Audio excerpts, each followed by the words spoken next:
Morning. কেমন আছো সবাই? আশা করছি সবাই ভীষণ ভালো আছো, সুস্থ আছো। আর আমরাও কিন্তু খুব ভালো আছি। আমি প্রীতি, নতুন আরেকটি ব্লগে তোমাদের সকলকে ওয়েলকাম জানিয়ে এখন থেকে আমার ব্লগটি শুরু করছি। আই হোপ আজকের ব্লগটিও তোমাদের খুব ভালো লাগবে। তো সম্পূর্ণ ভিডিওটি দেখার অনুরোধ রইল। বন্ধুরা, এখন বাজে সকাল ওই 8টা, আর এখন থেকে আজকের ব্লগটা শুরু করছি। ঘুম থেকে অনেক আগেই উঠেছি, কিন্তু কি বলো তো, ওই একটু বসেছিলাম, তারপর একটু হাঁটাহাঁটি করলাম। তো ভাবলাম আর দেরি করে লাভ নেই, কারণ পরে কিন্তু আমারই অসুবিধা হবে। তো সেই সঙ্গে ঘরের কাজগুলোতে হাত দিলাম, আর এখন দেখো বিছানাটা গুছিয়ে নিচ্ছি। আর জানো তো বন্ধুরা, আজকে কাজ করতে করতে না আমার শরীরটা এত ভীষণ খারাপ হয়ে গিয়েছিল, মানে আমি ভাবতেই পারছিলাম না যে আমি আর কাজ করতে পারবো। কিন্তু তারপরও মানে ঘরের যে বেসিক কাজগুলি, মানে যেগুলি না করলে নয়, ওগুলি কিন্তু সব কিছুই কমপ্লিট করেছি। আর বাকি যেগুলি মনে করো না করলেও চলে, সেগুলি কিন্তু আজকে কোনো কাজ করিনি। তো আগে বিছানাটা গুছিয়ে নিচ্ছি, তারপর কিন্তু ঘরটা ঝাড়ু দিয়ে রান্নাঘরে চলে যাব। তো এই প্ল্যান করেই কিন্তু সকাল থেকে কাজ শুরু করে দিয়েছিলাম। আর এই টাইমে কিন্তু আমার শরীর এত খারাপ ছিল না, মানে কোনো অসুবিধাই ছিল না আমি যখন এই কাজগুলি করছিলাম। তো সেই মতো প্ল্যান করে ঘর গুছিয়ে ঘরদোর ঝাড়ু দিয়ে আমি কিন্তু রান্না করতে চলে গিয়েছিলাম। আরে দেখো, গতকাল যখন আমরা ওয়াটার পার্কে গিয়েছিলাম, তো কাপড় চোপড়গুলি এনে না এখানেই রেখে দিয়েছি, মানে আসতে আসতে তো সন্ধ্যা হয়ে গিয়েছিল। তো সেই জন্য না আর ধুয়ে দেওয়া হয়নি। তো এই যে এখন নিয়ে যাচ্ছি, সার্ফের জলে ভিজিয়ে রেখে দেব, তারপর ঘরটা ঝাড়ু দিয়ে ঘর মানে কাপড়গুলি ধুয়ে দেব। আর রান্নাবান্না সব কিছু কমপ্লিট করে তারপর একসঙ্গে রান্নাঘর আর লিভিং রুম বেডরুম মুছে নেব। তো এই প্ল্যান করেই আজকে কাজ বাজ শুরু করেছিলাম। আমি তো সবসময় কাজ করার আগে এইভাবে প্ল্যান করিনি, আর কিন্তু এভাবে প্ল্যান করে নিলে দেখবে কাজগুলি করতে কিন্তু অনেকটা সহজ হয়ে যায় একটার পর একটা সিরিয়ালি করলে। তো তা তো আর আজকে হলো না, কারণ ওই যে রান্নাবান্না করার সময় না আমার শরীরটা এত খারাপ হয়ে গিয়েছিল, গরমেই নাকি কি আমি ঠিক বুঝতে পারলাম না, মানে প্রচণ্ড পরিমাণে মাথা ঘুরছিল আর বমি বমি ভাব লাগছিল। তো কোনো রকম রান্নাবান্না করে ঘরটা মুছেছি, আর বাকি যে ডাস্টিংয়ের কাজগুলি হয় সেগুলো কিন্তু আজকে আর করিনি। আর ঘর মোছাটাও না আজকে অফ ক্যামেরায় করে নিয়েছি তাড়াতাড়ি করে, কারণ কি বলতো, ক্যামেরা করে মানে কাজ করতে তো অনেকটা দেরি হয়, তোমরা সবাই জানো। তো সেই জন্য না মানে ঝটপট করে ঘরটা মুছে তারপর ভালো করে মাথায় জল দিয়ে স্নান করেছি। আর তারপর না অনেকক্ষণ শুয়েছিলাম, মানে খাওয়া দাওয়াও করিনি। তারপর দুপুরবেলা যখন আমার হাজব্যান্ড বাড়িতে এসেছিল, তখন ও বলল যে একটু খেয়ে নাও, তারপর শুয়ে থাকো। তো তারপর উঠে একটু খেলাম, তারপর আবার একটু শুয়েছিলাম। তো দেখো কাপড়গুলি ধুয়ে ছাদে মেলে দিয়েছি, কারণ অনেকগুলি কাপড় ছিল আমার, পুনিতের পাপার, আর তাছাড়া বাড়ির সবাই গিয়েছিল, তো তাদেরও কাপড় চোপড় ছিল, তো নিচে না মেলার জায়গা ছিল না। তো তারপর দেখো এই যে রান্না করতে চলে এলাম, আর এই যে এখানে করলা ভাজি বসিয়েছি। আর এই করলা ভাজিতে না আজকে আলু দিইনি, কারণ আমার হাজব্যান্ড বলে যে কম আলু দিও। তো কম আলু তো কম করেই দিই, তারপরও বলে যে কম আলু দিও, তো সেই জন্য না আজকে খালিই করেছি। আর অল্প একটুই হয়েছে, আর আমাদের দুজনের একবেলার হয়েই যাবে। আর গতকালকের মাছ ছিল, মোটামুটি আমাদের একবেলা আজকে হয়ে যাবে, তো একবেলার জন্যই রান্নাবান্না করছিলাম। তো বন্ধুরা, তোমরা যদি এই পর্যন্ত আমার ভিডিওটি দেখে থাকো আর তোমাদের যদি একটু হলেও ভালো লাগে, তাহলে প্লিজ একটা লাইক করে দিও, আর কমেন্ট করে জানাতে ভুলো না তোমাদের কেমন লেগেছে। তোমাদের একটা লাইক ও একটা কমেন্ট আমাকে অনেক মোটিভেট করে পরবর্তী ব্লগের জন্য। আর যদি ভালো লাগে তাহলে প্লিজ চ্যানেলটি সাবস্ক্রাইব করে এই বন্ধুটির পাশে থেকেও এই বন্ধুটিকে একটু সাপোর্ট করে দিও, আর চাইলে শেয়ারও করতে পারো। তো বন্ধুরা দেখো, তোমাদের সাথে কথা বলতে বলতে আমার ভাজাটি কিন্তু হয়ে গিয়েছিল, আর এই যে এবার মাছটাও ভেজে তুলে নিয়েছি, আর এই যে এবার তরকারিটা বসিয়ে দেব। আর মাছ ভাজতে ভাজতে না ওই যে কাঁচা লঙ্কা এনেছিল বাজার থেকে, ওইগুলির না ডাঁটাটা ছাড়িয়ে রেখে দিচ্ছিলাম। কাঁচা লঙ্কার এইভাবে ডাঁটা ছাড়িয়ে রাখলে না কাঁচা লঙ্কাটা অনেক দিন থাকে, মানে ওই নষ্ট হয় না আর কি।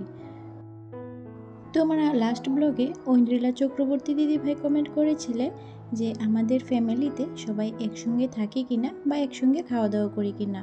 আবার এটাও বলেছো যে কিছু মনে করো না। তো সত্যি কথা বলতে দিদিভাই, কোনো কিছু মনে করিনি আমি। তুমি আমাকে নিজের বন্ধু ভাবো বলেই তো জিজ্ঞেস করেছো, তাই না?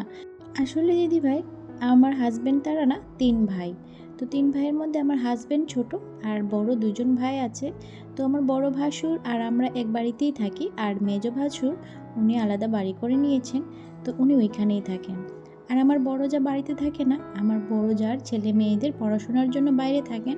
তো এই যে সামার ভ্যাকেশন চলছে, ওই জন্যই বাড়িতে এসেছে। আর সেই সুবাদেই কিন্তু আমাদের একসঙ্গে ঘোরাফেরা।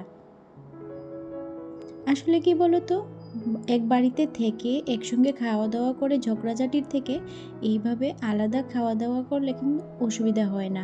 আসলে কি বলো তো, মনের মিল থাকাটাই হচ্ছে সবচেয়ে বড় কথা। আর এটা কিন্তু ওদের ৩ ভাইয়ের মধ্যে যথেষ্ট আছে। আর এই কথাটা কিন্তু সবাই বলে। আর শাশুড়ি মা উনি সবার সঙ্গেই থাকেন, মানে আমাদের ঘরেও যেমন খান, মানে আবার আমার মেজ ভাসুর বাড়িতেও যান, আবার আমার বড় ভাসুরের সঙ্গেও থাকেন। তো সব কিছু মিলিয়ে কিন্তু আমাদের পরিবারটা ভালোই চলছে। তো যাই হোক, দেখো তোমাদের সাথে কথা বলতে বলতে আমার রান্নাবান্না কিন্তু কমপ্লিট হয়ে গেছে। আর এই যে এখন চুলাটা মুছে নিচ্ছি। আর তখন থেকেই কিন্তু আমার শরীরটা না খারাপ করতে শুরু করেছিল। তো কোনো রকম কাজবাজ করে নিয়েছি, আর বাসন কুসন যা ছিল সেগুলো করে নিয়েছি। আর এই যে এবার ছেলেকে খেতে দিয়েছি, কারণ ও তো মাছটা বেছে খেতে পারবে না, তো মাছটা তো আমাকে এমনিতেই বেছে দিতে হবে। তো সেই জন্য ভাবলাম ওকে খাইয়েই দিই। আর ও বলছিল ওর নাকি শরীরটা ভালো লাগছে না। তো আমার মনে হয় গরম থেকেই এমনটা হচ্ছে। আর আমি তো যেহেতু মা, আমি তো আর এভাবে বসে থেকে পারবো না।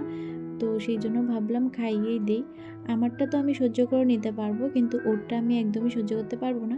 তো তার থেকে ভালো ও খেয়ে দিয়ে যদি আবার বমি টমি করে বা গলায় যদি কাটাই বিঁধে যায়, তো তার থেকে ভালো আমি বেঁচে খাইয়ে দিই। তো ওকে খাইয়ে টাইয়ে দিয়ে এই যে বেসিনটাও ঘষে মেজে পরিষ্কার করে দিচ্ছি। আর বেসিনটা না পরিষ্কার না করলে ভালো লাগে না, তেলচিটা হয়ে থাকলে আরও নোংরা লাগে, মনে হয় যেন কতদিন মানে পরিষ্কার করিনি। তো সেই জন্য প্রত্যেক দিনই এটা মুছে পরিষ্কার করে দিই। আর ঘরের যে ময়লাটা আছে সেটা ফেলে দিয়েছি। আর এই যে এবার ঘরটা ঝাড়ু দিয়ে ঘরটা মুছে নেব। আর এই যে একটু নুয়ে নুয়ে যে ঘরটা ঝাড়ু দিচ্ছি, মানে বিশ্বাস করবে না, আমার মাথাটা মানে এত পরিমাণে ঘুরছিল, ভাবছিলাম আমি পরেই যাব। তো স্নান টান করে যে শুয়েছিলাম, তো যখন স্নান টান করে ঘরে এসেছিলাম, তখনই দেখছিলাম যে আয়নাটার মধ্যে একটু হালকা দাগের মতন আছে। তো সেই জন্য না মানে বিকালের দিকে যখন শরীরটা একটু ঠিক লাগছিল, তখন এই যে বিকালবেলা একটু কলিং দিয়ে আয়নাটা মুছে দিচ্ছিলাম। আসলে কী বলো তো, সবসময় পরিষ্কার পরিচ্ছন্ন থেকে অভ্যাস তো, যখন একটু নোংরা দেখি তখন না ভালো লাগে না, মানে ওই শরীর খারাপটা নিয়েও ইচ্ছা করে ঘরের কাজগুলি করে নিই। তারপর এই যে গতকালকের কাপড় চোপড় ছিল, মানে ওই যে সুবার কাভার, তারপর বেডশিটটাও ধুয়ে দিয়েছিলাম। তো এটাই এখন সুন্দর করে ভাঁজ করে নিচ্ছি। আর কালকে আর ভাঁজ করার টাইম পাইনি, এসেছেই তো সন্ধ্যার সময়, তো তারপর আর এগুলি করার ইচ্ছে হচ্ছিল না। তো এগুলি এখন সুন্দর করে ভাঁজ করে জায়গা মতো রেখে দেবো। আর আমার আরেকজন বন্ধু কমেন্ট করেছিল, সোমা গাঙ্গুলি দিদিভাই, উনি লিখেছেন নাইস ব্লগ ভিডিও। তো থ্যাংক ইউ সো মাচ দিদিভাই, তুমি আমার প্রত্যেকটা ব্লগেই কমেন্ট করো, আর সবসময় কিন্তু এভাবেই পাশে থেকো। বন্ধুরা, তোমাদের কাছে একটাই রিকোয়েস্ট, তোমরা প্লিজ আমাকে একটু সাপোর্ট করো। তোমাদের সাপোর্ট ছাড়া তো কোনো কিছু সম্ভব নয়। তোমাদের সাপোর্ট আমার ভীষণ ভীষণ প্রয়োজন। তো প্লিজ সবাই একটু আমাকে সাপোর্ট করো, আমাকে একটু পাশে থেকো। আর বন্ধুরা, তোমরা কে কোথায় থেকে আমার ভিডিওটি দেখছো আর তোমাদের কেমন লাগছে সেটা কিন্তু কমেন্ট করে জানাতে ভুলো না। তো দেখো কাপড় গোছানো কমপ্লিট হয়ে গেছে। আর এই যে এবার জায়গা মতো রেখে দেবো। আমার ছেলের যে টি শার্টটি ছিল ওইগুলি না নতুন টি শার্ট, তো ওইগুলি রেখে দিয়েছি ওয়ার্ড্রোপে। আর এই যে রেগুলার যে কাপড়গুলি আছে, মানে আমার নাইটি তারপর বেডশিট, ওইগুলি রেখে দেবো প্লাস্টিকের ওয়ার্ড্রোপটায়। তো চলো, আজকের ভিডিওটা আমি এখানেই শেষ করছি। যদি ভালো লাগে তাহলে প্লিজ একটা লাইক করে দিও, আর কমেন্ট করে জানিও কেমন লেগেছে। তো দেখা হবে পরের ব্লগে। টাটা।